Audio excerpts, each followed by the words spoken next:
ज्ञानेश्वर भाऊ नमस्कार. नमस्कार दादा. किती म्हशी होते ज्ञानेश्वर भाऊ? आज आपल्याकडे 16 म्हशी होत्या दादा. आणि काय किती किती लिटरच्या होत्या? आता साऱ्या माझ्याकडे म्हशी 14, 16, 18, 20 लिटरच्या म्हशी दादा. या सगळ्या म्हशी आपल्या आहेत का? हो सगळ्या म्हशी आपल्या दादा. सोलापूरच्या जत्रेसाठी दिल्या. सोलापूरच्या व्यापाऱ्यांनी खरेदी केल्या का? सोलापूरच्या व्यापाऱ्यांनी खरेदी केल्या. एक कट्टी लाटच दिली का? हो एक कट्टी लाटच दिली. काय दराने दिले ज्ञानेश्वर भाऊ? आता या म्हशी 1,00,000, 1.25 लाख, 1 लाख, 1,10,000, 1,20,000, 1,30,000 अशा भावाने दिल्या. असं का? हो. आणि दूध क्षमता किती दाखव बरं मग. क्षमता या म्हशीची कम से कम 16 लिटरची कॅपॅसिटी बरं का? किती? 16 लिटर दुधाची कॅपॅसिटी. आणि दुसरी? आणि या म्हशीची प्युअर मुर्र आहे. हा हा हा. 14 लिटर दुधाची कॅपॅसिटी. अंगाच्या सडाच्या बोलीत आहेत ना? अंगाच्या साडाच्या दुधाच्या बोलीत दिल्या. आणि ही काय दराची होती? कोणची ही? हा ही मुर्र आहे. स्टॉकची म्हैस दादा. हा केवढं 20,000 रुपये दिली. 21 ला. आणि जाफर हरियाणापेक्षा स्वस्त म्हशी का? हरियाणापेक्षा स्वस्त म्हशी दादा. हरियाणाला फसगत होऊ राहिली शेतकऱ्याची. काय सांगाल तुम्ही? आता आपल्याकडे हरियाणाला मागे तो महाराष्ट्रातले शेतकरी आपल्याकडे आले पाहिजे ना. आपली एवढी इच्छा आहे बा. हा भाऊ, हरियाणाला जाणार शेतकऱ्याला काय सांगतात? आता हरियाणाला जाणार शेतकऱ्याला तर एक प्रॉब्लेम आहे बोलू बरं का? हा सांगा ना.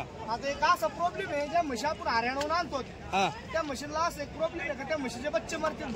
हा हा आणि हा. बच्चे मेल्याच्या नंतर मग त्या म्हशी चारा खात नाही, पाणी पित नाही. मग तिथले तीनची म्हणजे व्यवस्था. हरियाणाला जायची गरज हो नाही. हरियाणाला जायचं. हरियाणापेक्षा टॉप क्वालिटीचा माल आपली दही. हो टॉप आणि तिथले व्यापारी शेतकऱ्याला तकलीफ देतात. आपल्याकडे काही शेतकऱ्याला पैसे घेऊन माल दिला नाही. माल दिला नाही. तसं आपल्या घोडेगाव बाजारात सगळ्या पावत्या बिवत्या हो सगळं सारा आगाची साडाची दुधाची बोली गाडी पावती सारं. ही किती दिली? तुमची ही का? हा हा. ही म्हैस 1,05,000 रुपये दिली. 1,05,000 ला का? आणि पुढची? ही म्हैस 1,30,000 रुपये दिली. आणि ती पुढची? ही म्हैस आता या म्हशी 1,30,000 शेतकरी मित्रांनो पाहू शकता ज्ञानेश्वर भाऊ कमी वयात मोठी क्रांती घोडगाव बाजारात यांनी केलेली. सुरेश नाना वैरगर यांची चिरंजीव आणि त्यांनी कमी व्यवसायात धंद्याला सुरुवात केल्यामुळं आणि त्यांचा व्यवसाय दर आठवड्याला 15 ते 20 म्हशी आणून ते विकतात.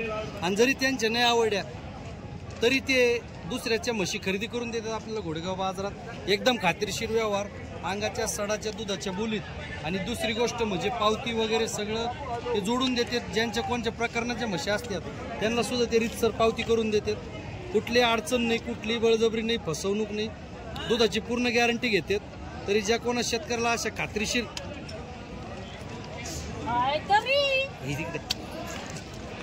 तरी ज्या कोणा शेतकऱ्याला अशा खात्रीशीर म्हशी घ्यायच्या असतील त्यांनी ज्ञानेश्वर भाऊ वैरगर यांच्याशी संपर्क करा. त्यांचा नंबर आपण स्क्रीनवर देत असतो. खात्रीशीर म्हशी खरेदी करा आणि जास्तीत जास्त शेतकऱ्यापर्यंत हे व्हिडिओ पोहोचवा. मोबाईल नंबर सांगा ज्ञानेश्वर भाऊ. माझा मोबाईल नंबर 9156073002 आहे दादा. एकदम खात्रीशीर. हो एकदम खात्रीशीर. चालेल शेतकरी मित्रांनो, खात्रीशीर म्हशी खरेदी करा. जास्तीत जास्त